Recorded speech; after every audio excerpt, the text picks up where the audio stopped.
สบายดีตอนเช้าๆนี่อากาศฝนตกอยู่ตรงไร่ตรงนาวันนี้สีผ้ามาเบิ่งเตาถ่านที่จุดไว้นี่จุดไว้มือก่อนถือว่าติดไปแล้ว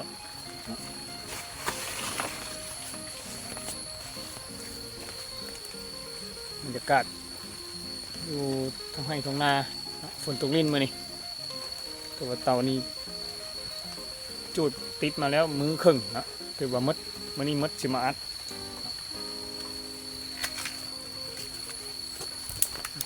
สิมาเต่าอันนี้ท่อส่งท่อออกของมันเนาะมัดควันละความ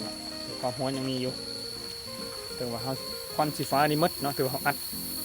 เนาะถือว่าอัดบรรยากาศฝนตกลิ้น